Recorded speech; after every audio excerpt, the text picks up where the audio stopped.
Welcome to episode 149 of the Half Point Per Podcast. I'm your host, Evan Riggs, joined as always by my co-host, Dalton Willie, and our producer, Johnny Pham. We are live on YouTube and on Instagram, and of course, anywhere you listen to your podcast, that will be available. As always, fellas, how you doing tonight? I'm doing great. I saw the best artist in the history of mankind perform last night. Yeah, you and my 14-year-old cousin are big fans. Good for her. Maybe her and I bought the same hat, so that would be really fun. And we are 15 days from NFL action. Yeah. And Saturday is week 0. And Yeah. I have the house on Georgia Tech. Do you? What is it about? I think the spread is actually moving towards Georgia Tech, which I think should mean maybe you should take Florida State. Well, I don't have a house. That's fair. Johnny, how you doing? Yeah, no, I'm very excited for the I forgot what the matchup is. It's like Aer Lingus or something because it's in Ireland, but very excited for football to be back, live sports. It's been such a dull period of just not watching sports, just trying to find anything and everything to watch. Once the Olympics ended, that's when it was really like, okay, like we're really hurting for some football here. I think that's why we're also so antsy with like our dynasty. We're like, someone needs to play their game. We're waiting on you. Yes, absolutely. The dynasty on EA College Football is in week 2 of real life, much further than that. We don't need to necessarily talk about records for everybody right now if they don't want to. But Dalton, why'd you look up so offended? I wasn't necessarily singling you out. I'm about to set a record in that league. Okay. All right.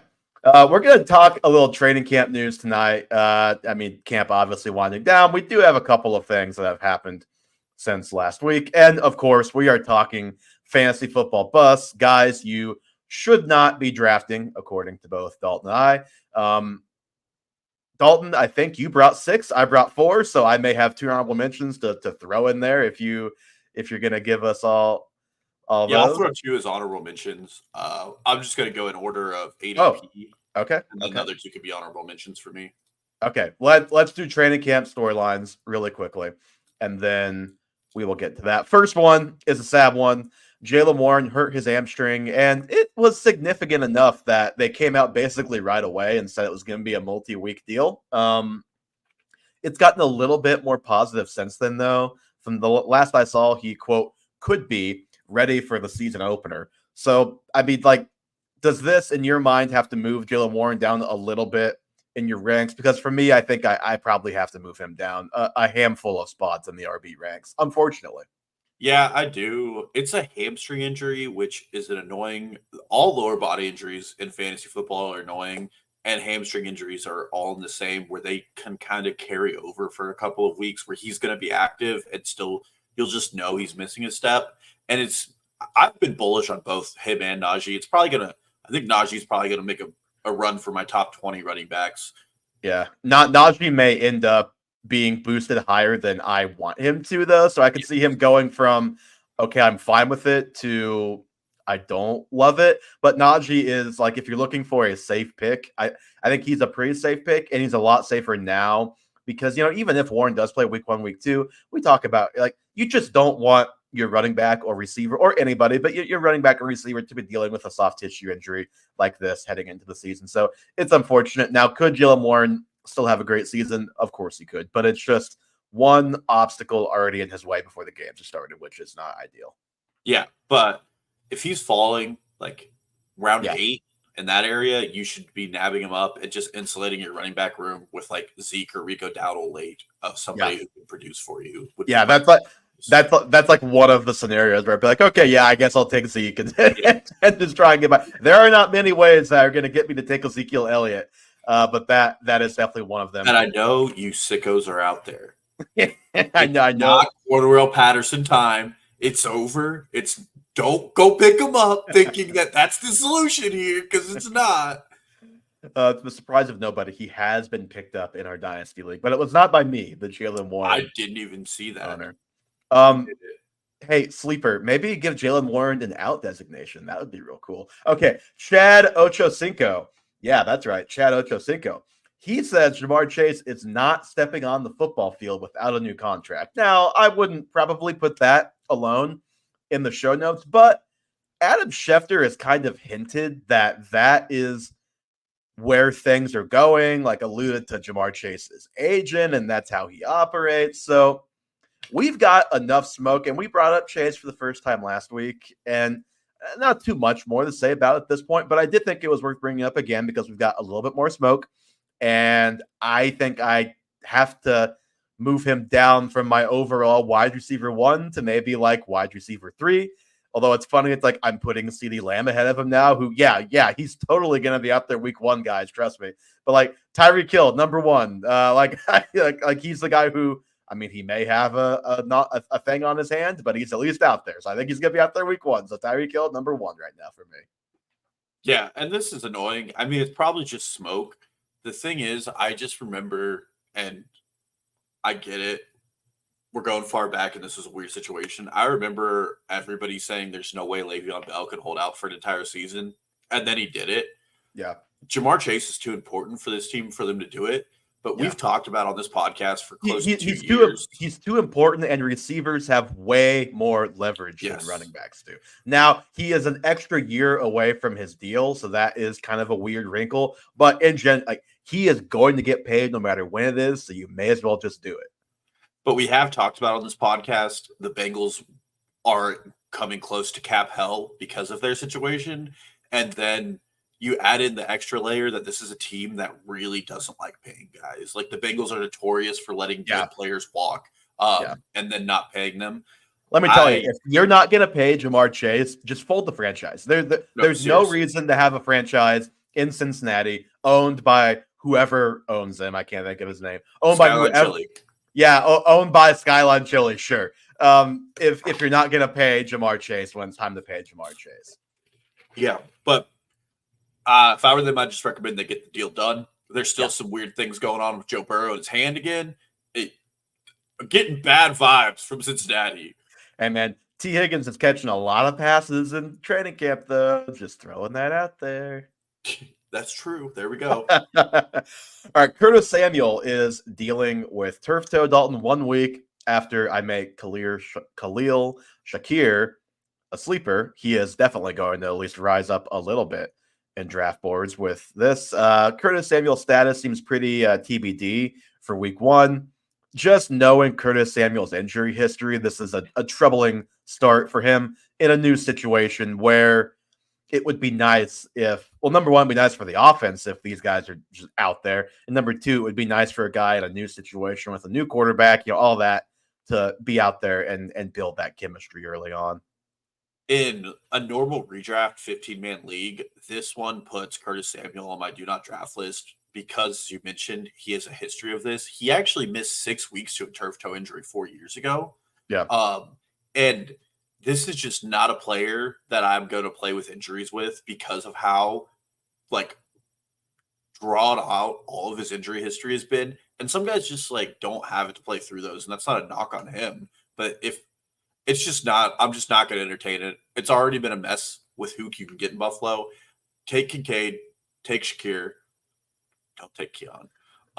Well, and turf toe, we just don't know. Turf toe seems like one of those weird injuries because there are some guys who can come back and play, and then there are others we remember Patrick Mahomes played with turf toe, obviously, in the Super Bowl, but he had to have off-season surgery right after that, and he was in a boot for a while. So is this something that Curtis Samuel, who, if he does come back in, let's say, 4 weeks, and he's out there week 3, is he dealing with this the rest of the season and he's just never right? That's at least just in the range of outcomes right now, and I don't like it. Yeah, I don't either. And it's just, there's enough receiver options in that range. Like him and Lockett are pretty close, where I would rather just draft a healthy older guy and not play this up and down injury week with Curtis. Healthy and better. Also older, but healthy and better.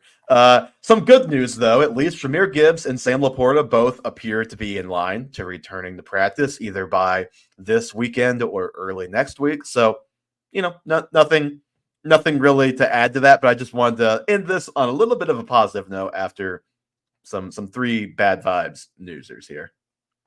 It's honestly, this offseason needs to end. I don't know if you Yeah. saw this today. It's not a big deal. But like Deshaun Watson is going to sit out the game with arm soreness already, his last preseason game. Like, are you kidding me? This guy needs reps. Like, if there's anybody who's a vet that needs reps, it's him. There's just a lot. I need the preseason to end and real football to start so some of these bad vibes can stop. You know, I saw a bust case for Nick Chubb when I was just doing some looking around the other day, where half of the case made total sense. Yes, he's coming back off of a catastrophic lower body injury, and he's no spring chicken by NFL running back standards. However, the other half of that was they're paying Deshaun Watson all this money. They were pass heavy when he played. They're going to throw the ball. It's like, my guy, if Nick Chubb is like relatively healthy, I know who I'm giving the ball to in this offense, and it's not Deshaun Watson if I can avoid it. Yeah, let's just remember GMs pay people, coaches go out there to win, and coaches know where their bread is buttered. And it's not when Deshaun Watson is throwing the ball. All right, Dalton, that transitions us pretty well into the bust conversation. Since you have 6, let's go ahead and just you read off your 2 honorable mentions, and you can give us a little bit on those guys if you want. I have some quick honorable mentions I can throw out there, but I don't have a lot to them. So just a quick recap of my bust so everybody listening knows. I went only within the top 100 draft picks off of Fantasy Pros PPR, half PPR rankings. And I just knocked off the 2 guys who were lowest. So Christian Watson slotted in right at 100. I'm just going to go ahead and presumptively label him as a bust. I just don't believe in this Packers offense utilizing him to what you want. He'll have his spike weeks, but in any redraft scenario, those are really improbable, and I don't like that. And then secondly was Evan Ingram. His great into last season, which at first to start this year I was really excited about because he led all tight ends in like targets and receptions and a couple of other key metrics. Well, it came all when Christian Kirk was out. I know he's currently dealing with a calf injury, but I do not believe that it's a solid fantasy floor to rely on someone else being injured. And then he just has really no upside. He really is just a check down merchant. So those are my 2 honorable busts. He has no, like, his ADOT would make a fat kid in elementary school laugh. Like that's how ridiculously low. His ADOT's about the same as my running back in our NCAA dynasty. It's like -2 yards. And he it wasn't just Christian Kirk. That obviously was the biggest part, but like the O-line was falling apart. The running game couldn't anything, like everything was broken. And that's when volume king Evan Ingram kind of swooped in there and got all of his work. So yeah, I'm with that call. The Christian Watson call. I mean, we've at least made it to August 21st. Knock on wood, if you could hear that. And he is not injured. Like he's had a couple scares, but he's still out there. So that is hurdle number 1. So by default, I had to move him up a little bit in my ranks because I had him ranked disgustingly low because I was just tired of dealing with him. I moved him up, but yeah, like even though he is the guy that still brings a dimension that others in that offense don't, he is not as complete of receiver as others in that offense. And just because he's not hurt now doesn't mean he won't be at some point. And again, I don't love like using that logic, but for a guy whose entire first 2 years have been plagued by injuries and specifically hamstring injuries, it just has to be a factor. Now, allegedly, he got that stuff figured out in the offseason. We'll see. We'll see when the games are going, how long that lasts. Yeah, and I think he fills a very important role in that offense. It's very inconsistent, and unlike a couple years ago when I was big on Will Fuller, they have other people who fill the other roles, so he doesn't have to do anything else, which is kind of where that bust comes from for him. Mm-hmm. Okay, so I'm going to give you the two guys that I barely left off my list. First one is going to make you mad. First one's Michael Pittman.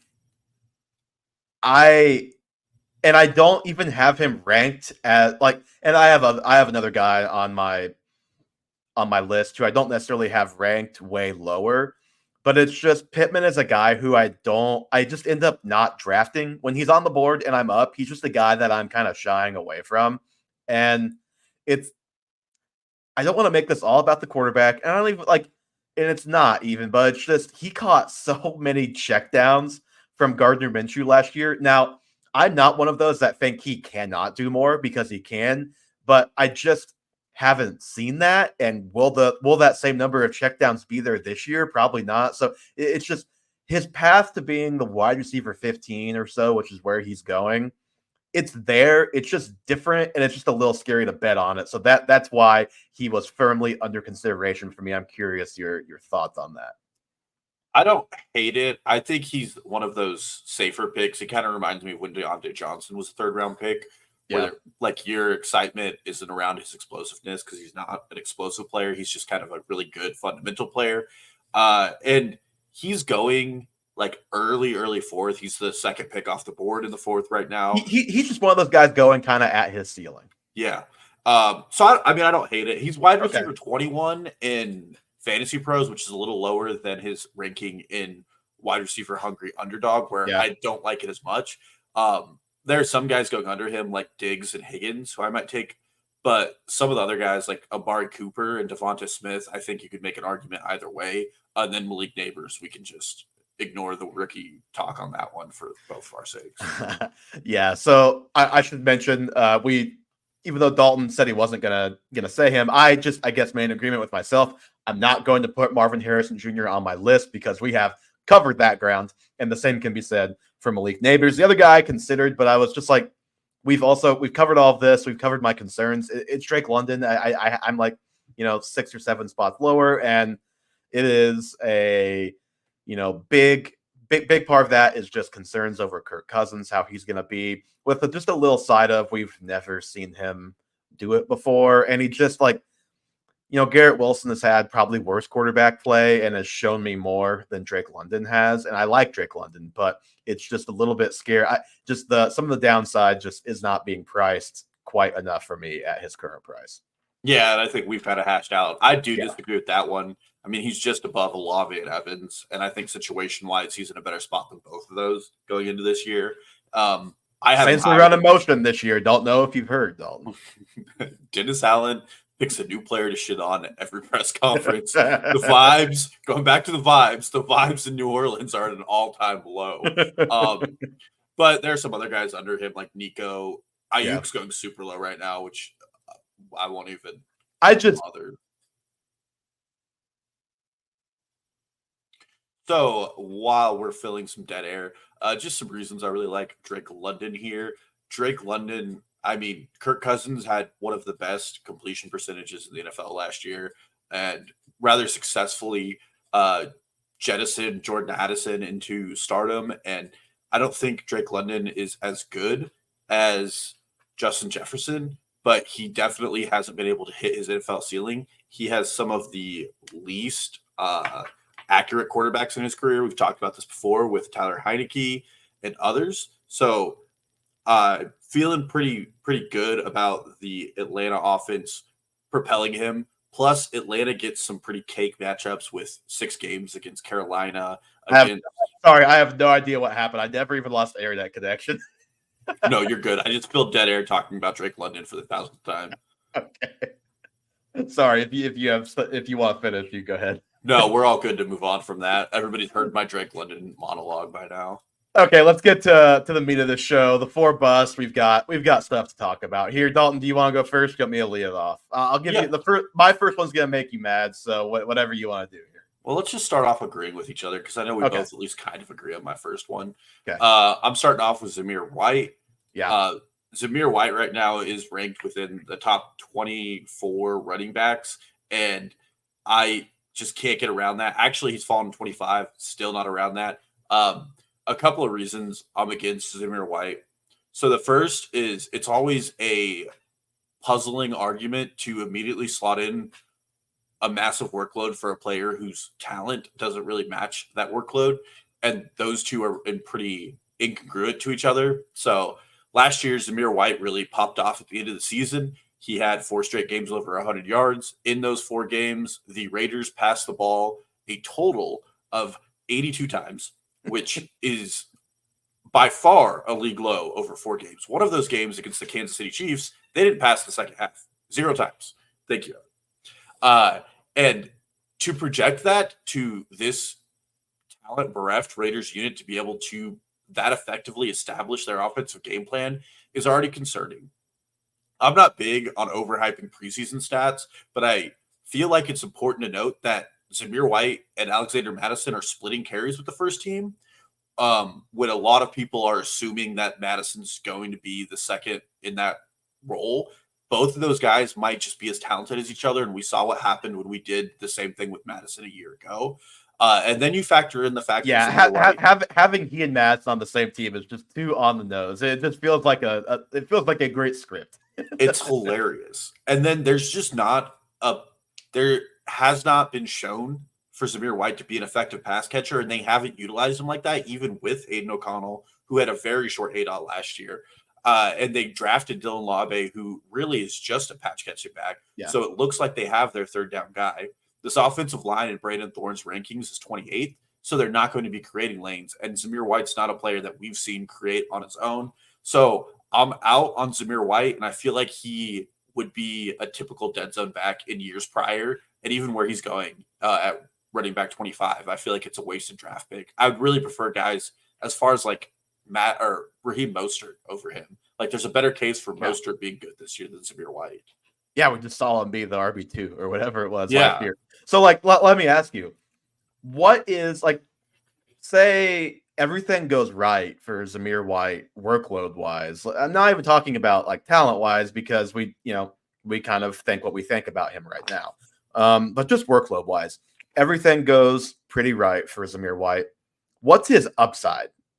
Like I'm looking it up now because I have the exact player comparison for you. And it's going to be Najee Harris when they had terrible quarterback play a couple of years ago.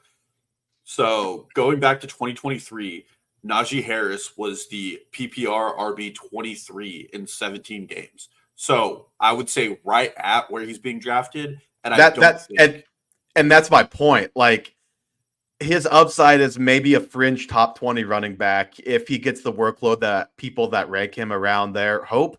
It's like, okay, then why do we have to draft him at RB 25 if his upside is RB 20? Like, I just don't understand it. Yeah, there's just not an upside case for it. And like some guys going right under him, like I mentioned, was Mostert's right above him. Underneath him, Tony Pollard, Javonte Williams are 2 players I would rather have. Jalen Warren is under him, who even with the injury we talked about, I'd rather have him. Tajay Spears is a full round later. I would take him over him. Zach Moss, like even Jonathan Brooks, who I think you're not big on. I think I'd rather take the risk with Jonathan Brooks than sit there and carry Zamir White and watch him do 12 carries for 50 yards and nothing else week over week.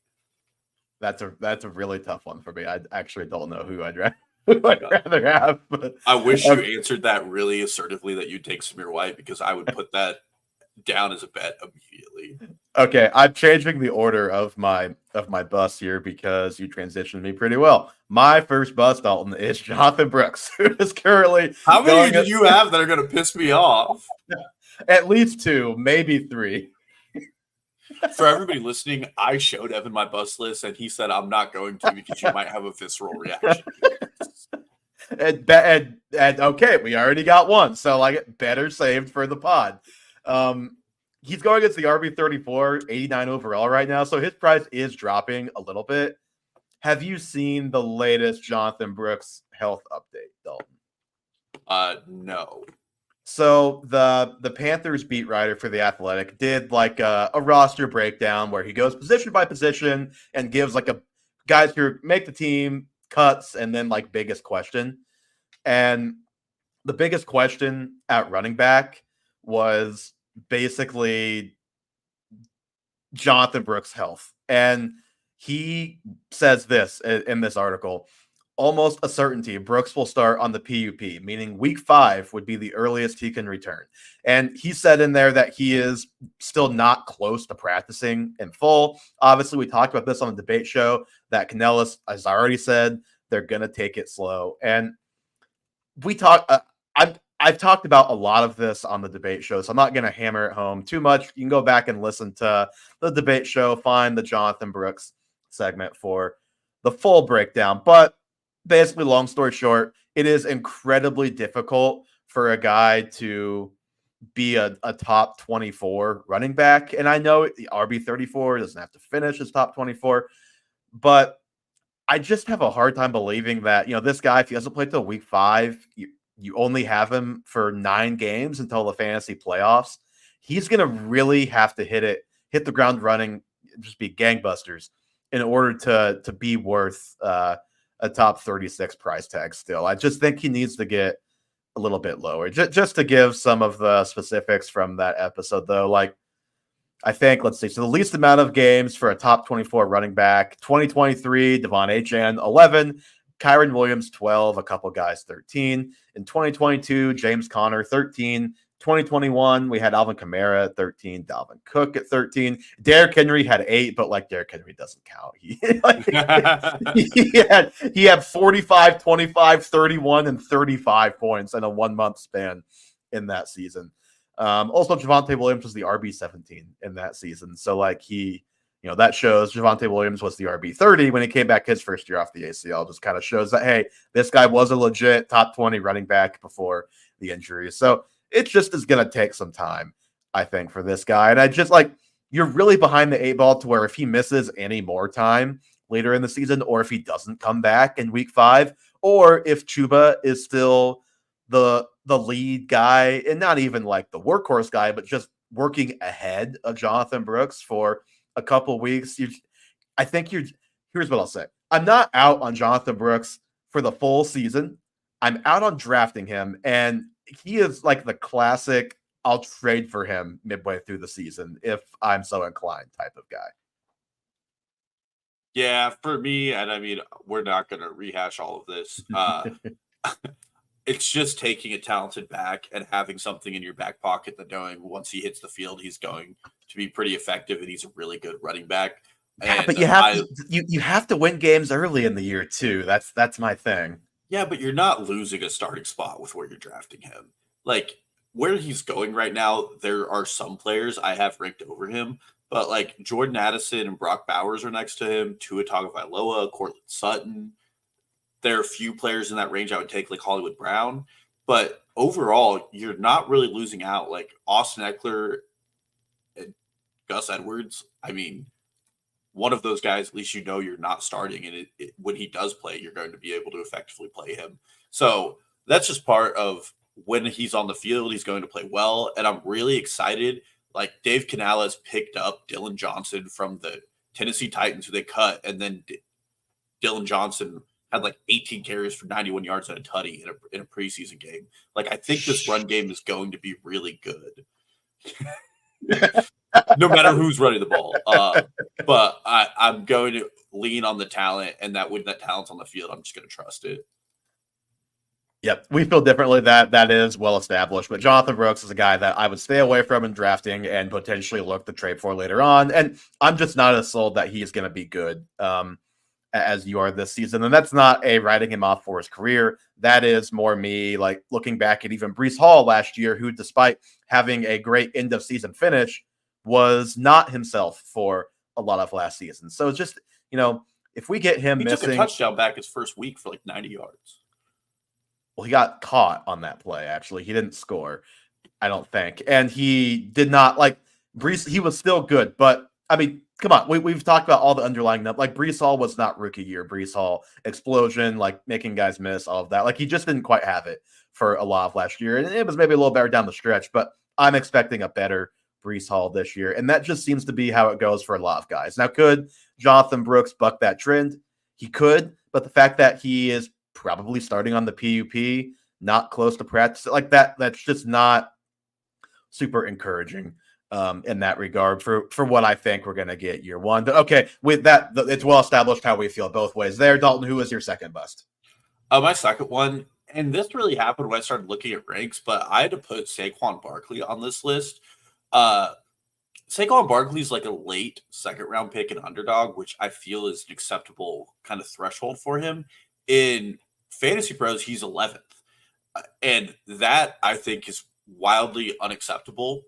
I'm not going to sit here and tell you Saquon Barkley is not talented, because he is talented, but I am going to tell you that when you look at the bubble of concerns with Philadelphia, it becomes really hard for me to make a strong case that he should be a top 12 back, and you're not drafting him at where he is probably already at his ceiling. So for starters, Wait, Jalen top 12 back or top 12 player? Top 12 player. Okay, I just wanted to make sure. For starters, Jalen Hurts just does not throw to running backs historically. I know that it's kind of a bedraggled unit he's had to throw to, but over his career in the last 2.5 years, Jalen Hurts' target percent to running backs over those 2.5 years has been 3.8%, which puts him at the bottom of the league. Now, there's several reasons for this, but we're going to go a little deeper here and look at Kellen Moore's history of throwing to running backs, which is equally terrible. Offenses Kellen Moore has coached have finished in the bottom 10th of the NFL in running back targets. So both of those combined, they're not going to be drawing up these pass plays to Saquon Barkley on a consistent basis. So that's concern one. Concern two is I don't really know how to feel about Kellen Moore. He got fired from the Dallas Cowboys last year, and then their offense went through the roof. He had his stint in Los Angeles where he didn't do his job well as an offensive coordinator there. But we continually talk him up in the offseason. And I think anybody who watched the end of season Eagles last year agree that Sirianni needs good coordinators, and Kellen Moore has to be a good coordinator. And if those don't work out, this Eagles offense really becomes a studs and duds situation. And that stud is A.J. Brown, Devonta Smith, and Jalen Hurts will get theirs. It's not that Saquon Barkley's not a stud, but when your offense isn't working, you're going to rely on the things that you know and that you can work with. And then the last thing, I don't know if the Tush Butch will come back, but if you're going to put Saquon Barkley as a top 12 player, you're going to need him to score a lot of touchdowns. And this is an Eagles offense that does not generally run the ball with their running backs in the red zone as much as other offenses. So with all of the questions around this Eagles offense, what it's going to look like, who's going to get the ball the most, I'm not willing to have him as a top 12 player, because there are guys who I can make solid cases for being top 12 players over him that I don't think you can answer without making a lot of suppositions about his environment. Yeah, I understand, but I also I just can't quite get there for a couple of reasons. And I think it's totally fair. Like, those are all totally fair questions to have. What I would say in response about Kellen Moore is, yeah, it's totally fair to have questions about him as a coordinator. I don't know. I'd have to go back and look and see if we can find more context. I don't remember if he got kind of one of those. Oh my God, I've already forgot our guy's name who we've mentioned like 5 straight weeks on the podcast. Oh, Van Pelt.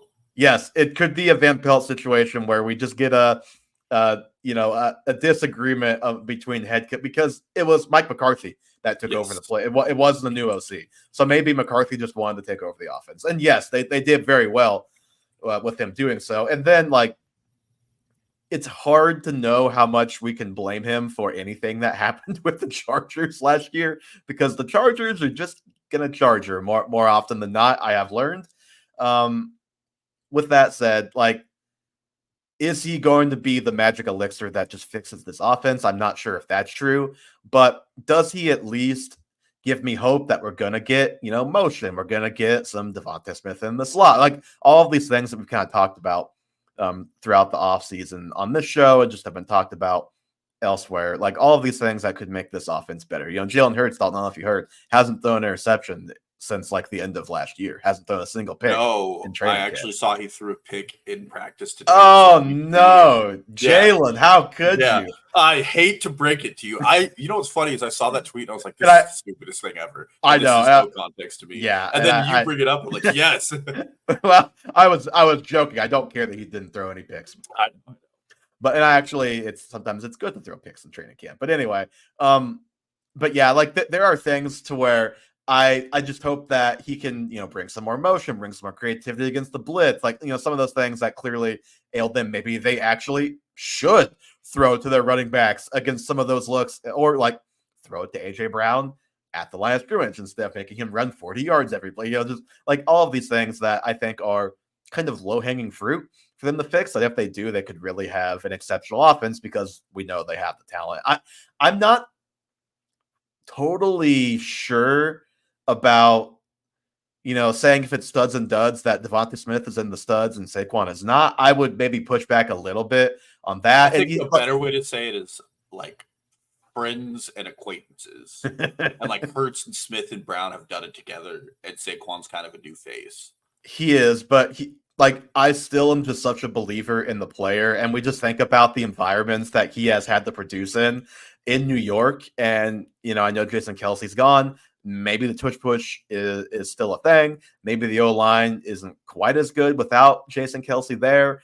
But regardless, we finally have Saquon Barkley in a good situation, and I'm just going to draft him at cost and be okay with it because I at least think it's in the range of outcomes that we get we could get a slightly disappointing season, but we could also get a number one overall player in Saquon Barkley if everything really clicks. And so that to me, I think the price is fair right now for the risk and the reward. Yeah, the last thing I'll say, this is vibes based.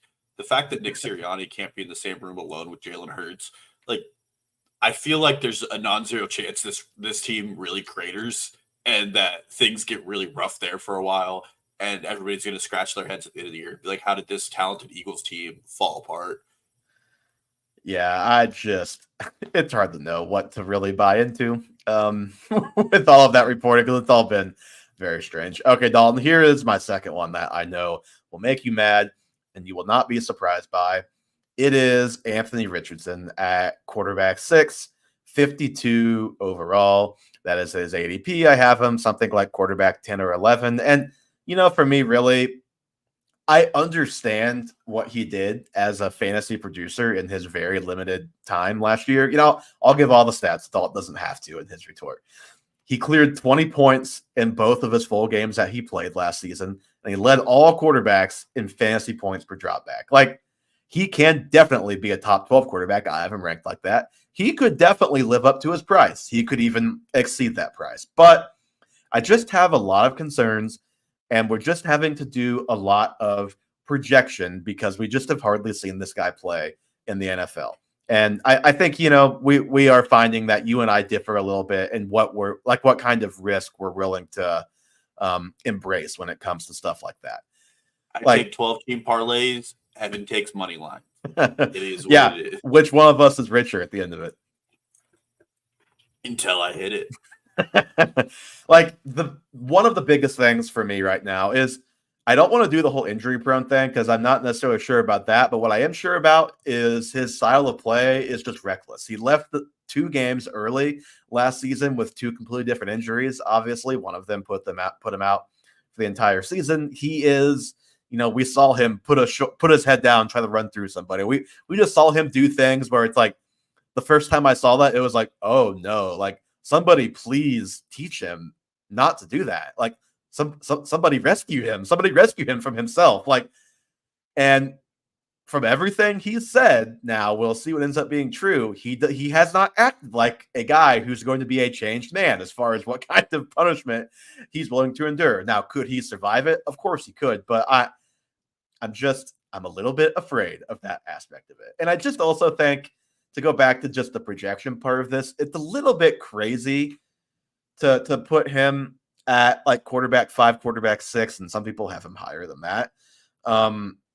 Off of 2 games, basically 2 full games, and he played, of course, 4 games. He appeared in basically 10 quarters of NFL football is what he's played. Because for as impressive as that small sample size is, those can often be misleading. I mean, remember when Dak Prescott was on pace for the most attempts ever by far passing the ball through 4 games and tore his ACL, and then people boosted him to QB 2 or 3, and that's not what happened the next year. And Dak, as much as I love Richardson, personal. that was not only intended to you, but also you did do that. So if the shoe fits, and Dak, as much as I love Richardson as a prospect, I think he is going to be good. We at least already knew at that point, I think, that Dak was at least a pretty good NFL quarterback, and he had produced for fantasy. And we just haven't seen that out of Richardson. Obviously, he's only played 4 games. He's thrown 84 passes in his NFL career. less than 600 yards and 3 touchdowns. And then, like, you look at the rushing, and the rushing is great. The rushing is what brings the upside. But it's hard for me to look at those games early in the season last year, too, and be like, yes, this is how it's going to be. Because if you just look at the 2 full games he played, he had 10 carries in both of those games, which, I'm no math major, but 10 times 17, 170. That's 170 carry pace he was on through 2 games. If you're curious, the NFL record for carries by a quarterback is 176. So he was right there with that. Like upside. It is, but like the games he left early, obviously he didn't play the full game. But if you include those games, he's on pace for 106 carries. So all of that just to say, like, it's just so hard to extrapolate such a small sample size and figure out what this guy is going to be. I think you can at least agree to that part of it. And it's just me.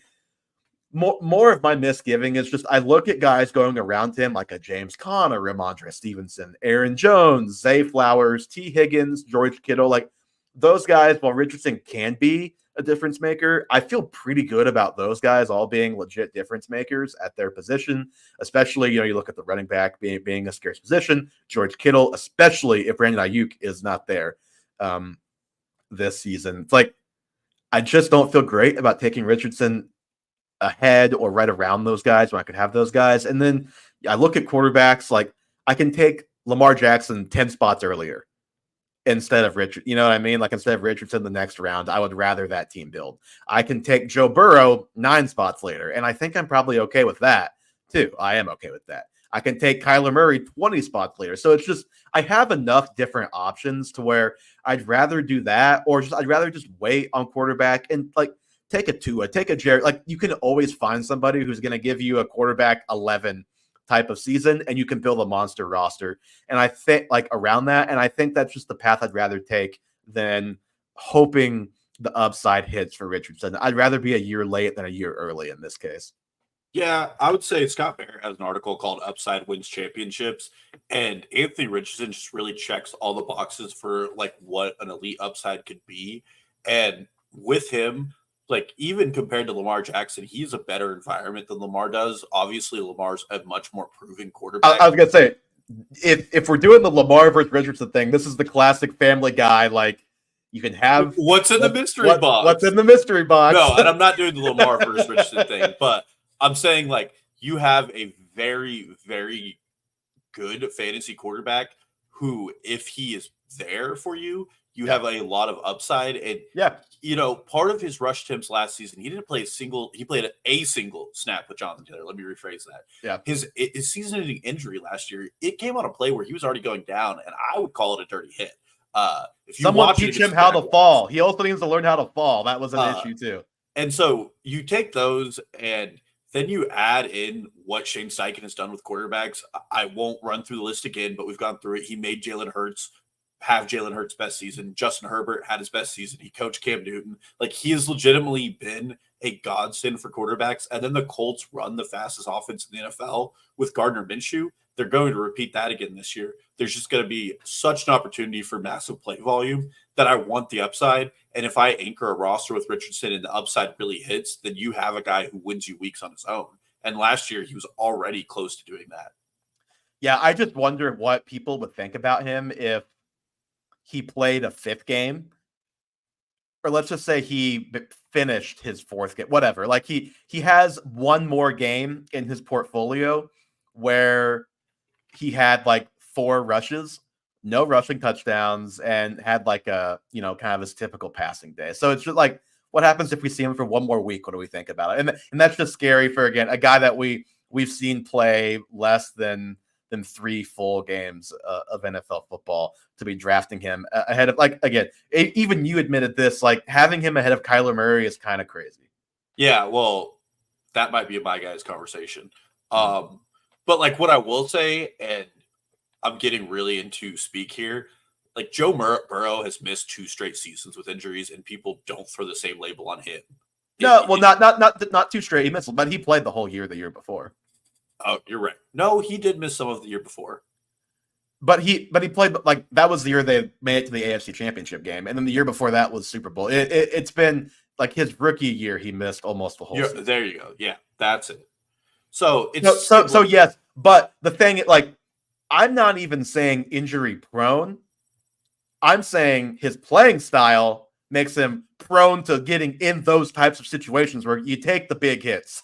yeah, but last year, like, how many pocket passers went down? Like, it's the Yeah. same for the position that quarterback is always a dangerous position. But like, I'm not saying Lamar Jackson is, and I'm not saying this for Kyler Murray. I'm saying specifically for him because he has I'm going to lower my shoulder into this linebacker in him. He did it he got hurt that way one time last year. And multiple other plays where it's like he just doesn't know to avoid those hits yet, and he has not talked like a guy who's going to do that. Runs hard. I like it. Okay, Dalton, you're number 3 bust. Number 3 here is perennial bust list candidate that makes it every year for one of us is DeAndre Swift. I don't think he's the most even after he made you look like a fool last year, doubling down. I wouldn't even call that a fool. Like he literally, like, he was good for half the season, and then they were like, you know what, Kenny Gainwell's going to start getting more snaps because we have lost faith in you as a runner. But the first thing I'll say is I know the contract value, and for contract value people, just please refer to my earlier statement that GMs sign contracts and coaches win games, and there's a difference in them. He's already been on their injury list twice, which is concerning. He's played through both practices, but that's a concern. Secondly, I don't think he's the type of running back this offense needs. And I'm not a big fan of Roschon Johnson, but he might be the better back for them. One, Caleb Williams has had the longest time to throw under only Justin Fields in the preseason, which corroborates what we thought about him going out of college, that he could hold the ball for too long. Key difference, though, he is not getting sacked at all compared to Justin Fields, who has no idea what's happening around him. No, and they're not the same quarterback, and I'm not making that inference. Yeah. So what I'm saying is you want good protection, and that's where DeAndre Swift has struggled his entire NFL career, is being a good pass protector. Secondly, the explosiveness in this Chicago offense is coming in the passing game. They need a running back to get them the hard yards and to get them the nice 3 and 4 yard gains to set up some intricate plays on 2nd and 6 and 2nd and 5. Yeah, but Dalton, you didn't get excited at that screen pass? No, I did not. But I will not get excited over preseason plays. I will get excited over preseason trends. I think there's a difference in the two. I didn't lose my mind over Dontavian Wicks catching a 65-yard touchdown, even though I should have, and I didn't do it. I was more concerned about the fact that he played one snap with the starters and they rotated all their wide receivers. So when you're putting him in at running back 23, you're really just asking for him to do basically what he did last year with the Eagles. And I just don't think there's much left in it for him. I don't think there's an upside case for him anymore. I think we all know that coaching staffs don't want to keep him on the field for every play because he's not an every down running back. And he's just not really what a lot of people dream up for him in their mind. And the main reason he's on this bus list is what people think DeAndre Swift is Tajay Spears. Like, full stop, Tajay Spears is an every down player who's explosive and also plays the game of football at a high level. And I think where DeAndre Swift struggles is he's a great athlete. He can't make a read to save his life. And we have enough years of DeAndre Swift that he has not learned to hit a hole instead of bouncing it outside and take 6 yards instead of going for 30 and losing 5 instead. So he's out on my list. If Khalil Herbert makes this roster, I cannot believe that Khalil Herbert at one point in the season won't start getting snaps over DeAndre Swift. I will pound the Herbert trade every season. I mean, he's making it, right? Has there been smoke that he's not making the team? There's been a lot of off-season smoke. This is from beat reporters who do roster projections and don't really know the inside of the team, saying that Herbert is a cut candidate. I don't buy it, but as long as Herbert's on this roster and Roschon Johnson, who his best skill is pass protection, that's not fun for fantasy, but it's good for NFL teams. Man, if Herbert gets cut, I know a team in Kansas City that could use an RB2. And for fantasy, I know a team in Dallas that could use an RB1. or a team in Los Angeles, maybe. Because that is J.K. Dobbins' job. You take that back. I saw It's like the Onion of fantasy. It's called the Fantasy Gazette. They were like, Chargers preemptively listing J.K. Dobbins is out for week 2 of the NFL season. I was gonna say that if you made me handicap it, I would say Khalil Herbert, assuming he's on the team. Like, I think he's gonna lead the backfield in carries, which that hasn't ever been a Swift thing to really lead this team in carries. It's usually another guy. I don't remember if he did last year in Philly or not when it was all said and done. But yeah, the upside definitely is not, top 12 running back unless like he just has to have a monster touchdown season to hit that. And that's just not something you bet on. And then from a receiving back perspective, he could absolutely be used in that way. And we could see him have some value there. But I think Keenan Allen might have to actually be 265 pounds for me to think that DeAndre Swift is going to do enough as a receiving back in this offense to net, top 24 RB status. Yeah. I have to think that this Shane Waldron offense also might not be it, which is a whole nother concern for a whole nother podcast. But if the Shane Waldron offense doesn't use these weapons and Williams as effectively as we're kind of prognosticating, big word, then Swift is really going to become an eyesore in that offense if he's not getting effective running lanes. Let me tell you what, man. I know it's preseason. It's really hard not to take yourself places when you see some of the throws that Caleb Williams can make, though. That's all I'll say. I don't disagree with you, but if you ever get on Chicago fan Twitter, they already hate Shane Waldron. And I'm already on Seattle Seahawks Twitter, and they're just vibing together. This is a real vibes-based argument for the 30th time this pod. I'm laughing at the idea of you already being on Seahawks Twitter, and I don't know if that's because you were so in on Shane Waldron. Is that because you still can't give up Noah Fant? Like, what do we got going on here? Noah Fant. It's the fantasy outcome. Also, I've really changed my position on Kenneth Walker. Oh, gosh. That is a funny thing that we will have to talk about at some point because I've been definitely the pro Kenneth Walker person on this podcast for the last couple of years and this year in the limited times that he's been brought up. Okay. Kyren Williams, let's get the thumbnail finally out of the way. Everyone who's watching on YouTube, they know Kyren Williams, he is my next bust. He is going as the RB7 and 15 overall. So he finished, I think he was the RB3 last year. Maybe it was RB2 in points per game, something like that. So people are not fully in on last year repeating, which is just a sign that drafters are getting sharper by the year. I feel like 5 years ago, he'd be going as the RB3 in fantasy drafts. So that's at least good. I have him at the RB11. So it's not like I'm completely out on him. I don't think he's going to have like a crash and burn type of season, but he's just a guy that if where he's going, I'm up. I'm never getting him. I'm just never getting him. And this is from a recent ESPN article by the Bears beat writer. So exact quote here: while Williams is undoubtedly the Rams' leading running back going into the season, drafting Blake Corum gives them the ability to not only spell Williams at times after he averaged 22 touches a game last season, but also offers protection for Los Angeles if Williams again misses time. The second-year running back has played 22 games in his career, missing time in his rookie season with that high ankle sprain. Williams also broke his hand in the Rams' playoff loss to the Detroit Lions, requiring offseason surgery, and missed most of the Rams' offseason program after needing a cleanup from a previous foot surgery. So there's a couple of things in there. Number one, that is quite a long list of injuries for a guy that's only been in the league for 2 years at the running back position. So that is just a little bit of a concern.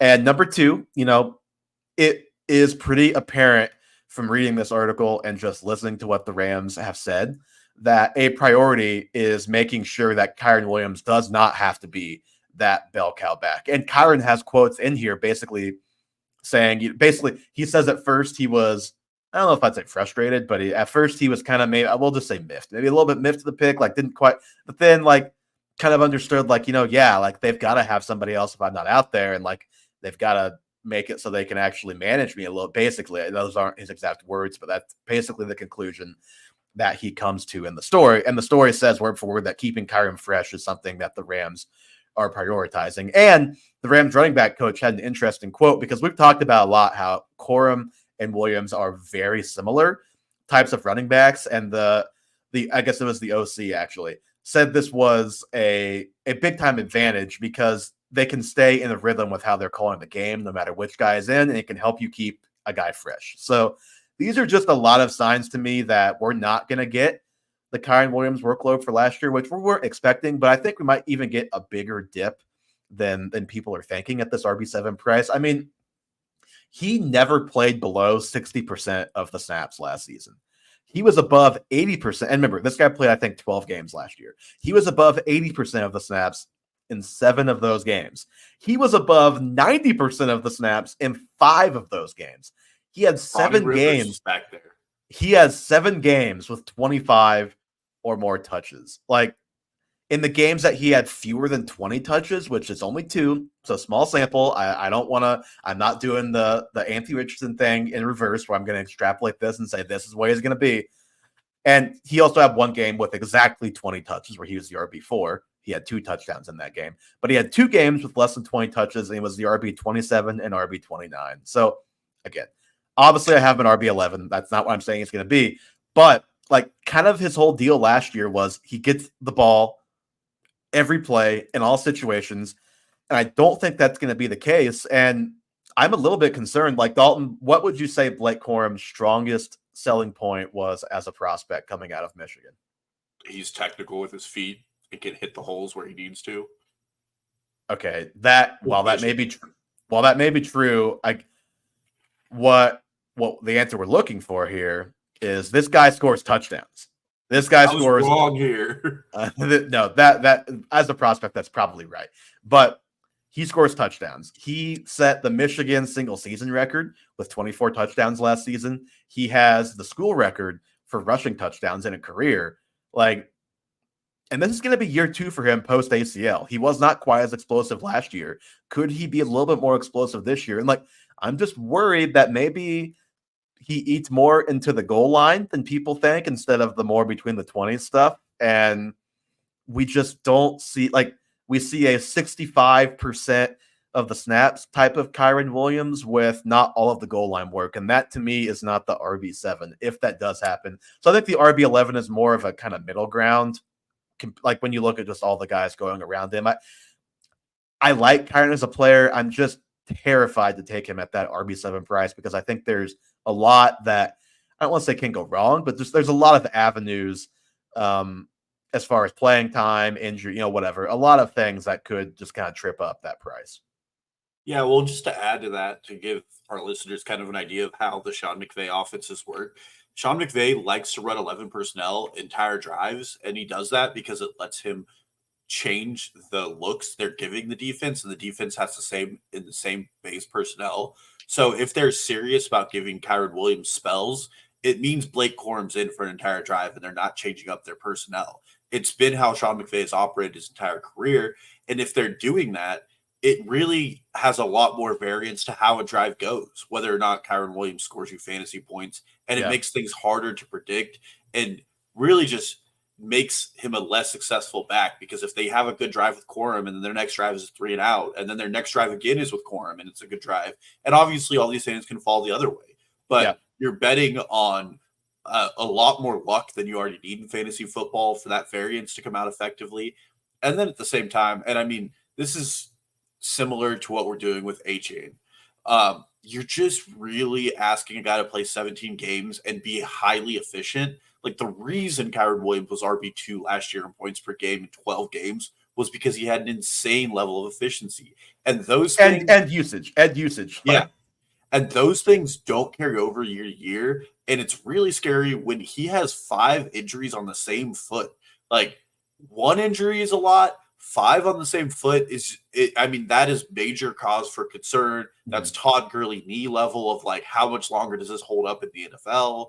Like, I'm not saying Kyren Williams is out, but I'm saying that is a reoccurring injury that will happen again, more than likely, because of how not right that foot is going to be. Yeah, and speaking of Todd Gurley, like, I can hear people now yelling, what do you mean? Sean McVay always plays a workhorse back, and that's just how it is. No, he did that when he had Todd Gurley a generational talent at the time that he was healthy and producing. And then he did it last year when there was Kyron Williams and Ronnie Rivers. And beyond that, like, he has had committees the last couple of years while they've been searching. And if he wants to keep Kyron Williams up, like, they may have lost that playoff game because Kyron Williams got hurt. Like, well, we haven't even talked about, they've had 2 guards get injured this offseason. And one of them, it doesn't sound like they're going to be back till week 9. And that was a big addition that made this offense look better. Mm-hmm. All right, Dalton, your last bust. Or you do have, I've lost track. You gave 3 already, right? Yeah, this is my last one. Okay. No surprise to anybody who listens at this point, because we've kind of touched on this before. But Trey McBride is absolutely a bust candidate for me. It's really easy to put highly drafted tight ends on this list every year, but the Trey McBride ADP train is kind of out of control for a player I like. He's going as the tight end 4 right now, and he's going right in the middle of the 4th, 5th round. So it's important to like contextualize Trey McBride's production last year, which didn't occur until Zach Ertz left the offense, and there was nobody else to catch passes in this offense. Hollywood Brown ended up going out, and they were running a core of Michael Wilson, Greg Dortch. I mean, I can't even name you another wide receiver that was on that receiving core. Well, Rondell Moore was around at some point last year. Oh, you're right. Rondell Moore was there. And with all of that going on, Trey McBride was able to muster up a tight end 7 PPR finish, which I really feel like is where his ADP should be. So for one, this is a run-first offense. We talked about this when we talked about James Conner last week and how we really like him. And so there's not going to be a ton of pie to go around to split up. Secondly, for all of the dislike we have for Marvin Harrison Jr., he is an elite prospect and an elite wide receiver in all of those regards and is going to get funneled targets in this offense. And where McBride was good and where he had his good weeks was when he was getting 12 and 13 targets a game. That's not an efficient outcome for this offense. It's not what they want Kyler Murray to do. Can McBride be like a high-end type of Jason Witten season? Absolutely. But those aren't what you draft in the first 6 rounds of your fantasy draft. You don't draft a wide receiver or a tight end who's going to catch 8 balls a game for 50 yards. Like, that's not a productive outcome. You need spike weeks, and they're going to be a lot harder to come by at the position. And if you're looking for a tight end who could like finish as the tight end 1 in early rounds, it's George Kittle and Mark Andrews, and those guys are going underneath him. And I can't make a good argument for that. Like, Mark Andrews' best seasons came when he was the alpha wide receiver in an offense that was run first. And now we're drafting Trey McBride at a similar price when he's not the alpha receiver in a run first offense. So with all of those, I'm not going to buy McBride at his price.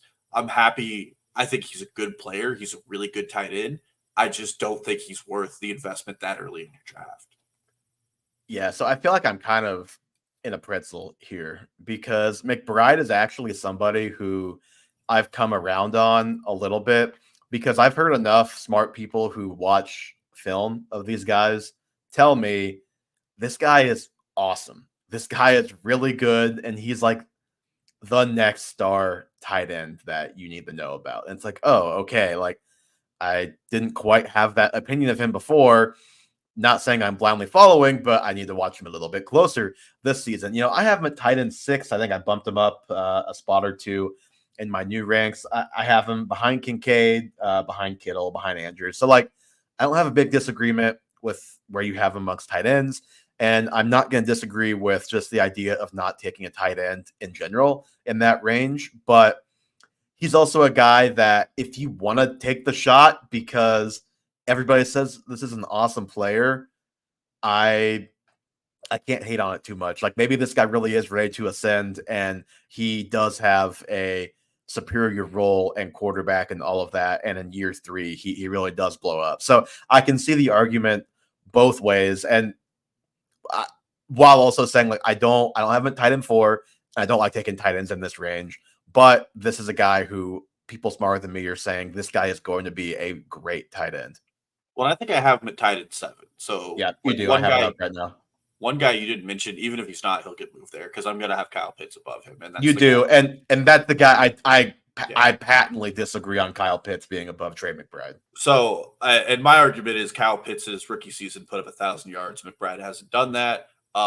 Not for us to get into unless we want to make a water bet on McBride versus Pitts, which a water bet.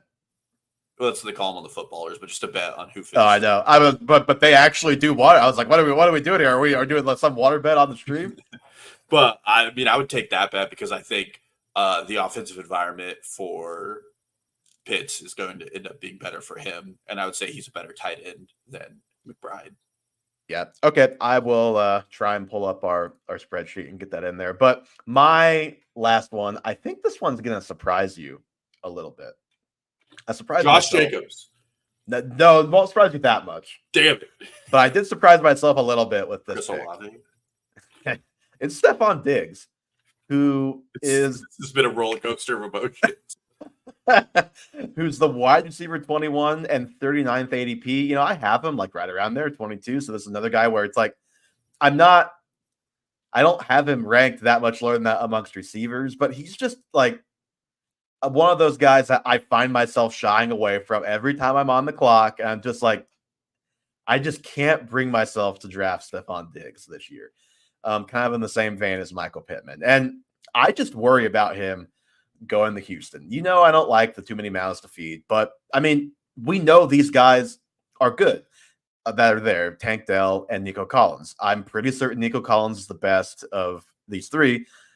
I think maybe Stephon Diggs is the second best. I have it ranked that way, but I also think there's a very realistic chance that it is Tank Dell who is the second best because, like, we saw a very concerning drop-off in the second half of last season for Diggs, just at production-wise and then just usage. He was used a lot more in the slot. He was used a lot more in the backfield, like a lot more in the ways that older receivers get used when they just don't quite have the same juice anymore. And, like, he's going to be the third best down the field weapon on this team. Now, could we get too high city and could he kind of eat underneath a little bit? Like, maybe we do. Maybe that's what we get this year. But I just worry about this guy who we saw be like the wide receiver 45 for half the season last year.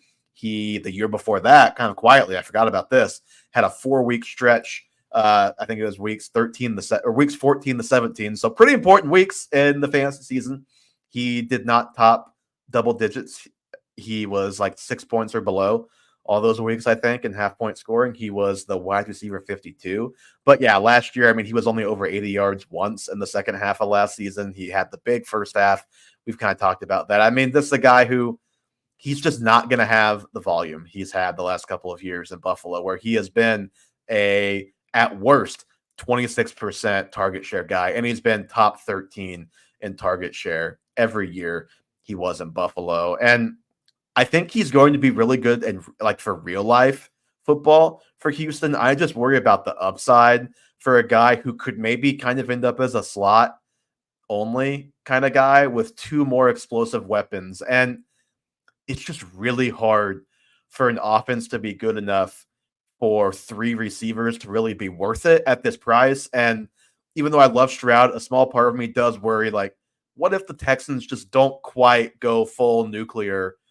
What happens? And I'm less worried about how that affects Stroud and Nico Collins and more so Tank Dell and Stephon Diggs, but Stephon Diggs is going higher. So Stephon Diggs is the guy that I am just a little bit worried about and shying away from at this point.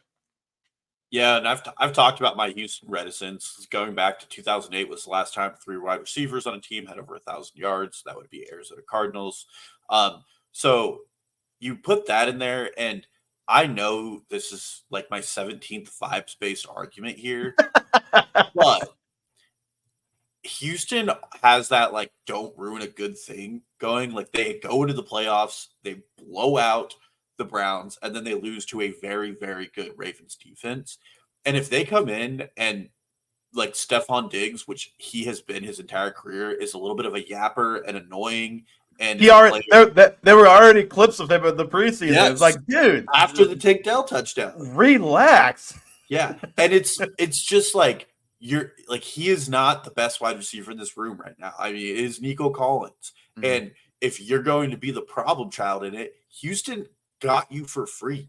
Like, at this point, they need you for a season, and then you're gone. Yep, he's only guaranteed to be there one season. Yeah. Exactly. And so you put that, and then you like throw in the fact that like Noah Brown was fine enough in when he was needed to be last year, and they don't need an alpha.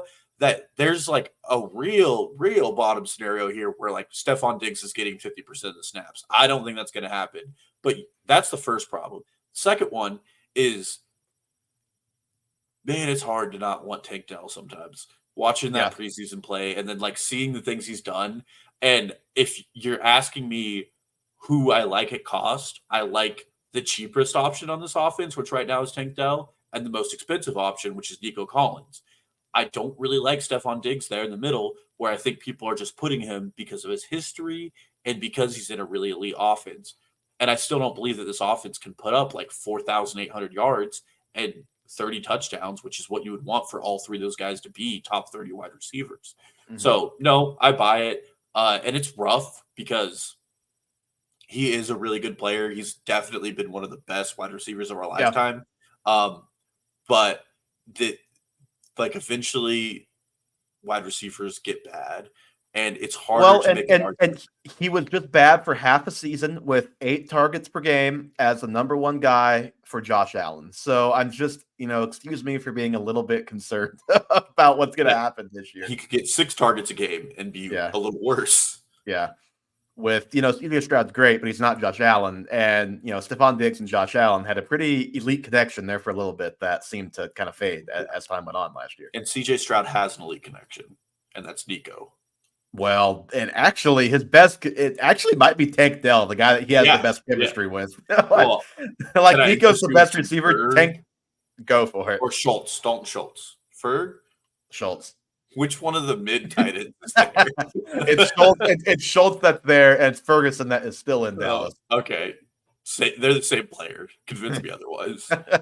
Dalton, on that note, that is going to do it for episode 149 of the Half Point Per Podcast. Give us a follow, Twitter, Instagram, and TikTok at Half Point Per Pod. Subscribe to the YouTube Half Point Per Podcast. The link to all of those things will be in the show notes as always. Thank you all so much for listening, and we have a big one next week. We've got my guys next week. I hope you will tune in for that. Thank you guys for listening, and we'll talk to you again very soon.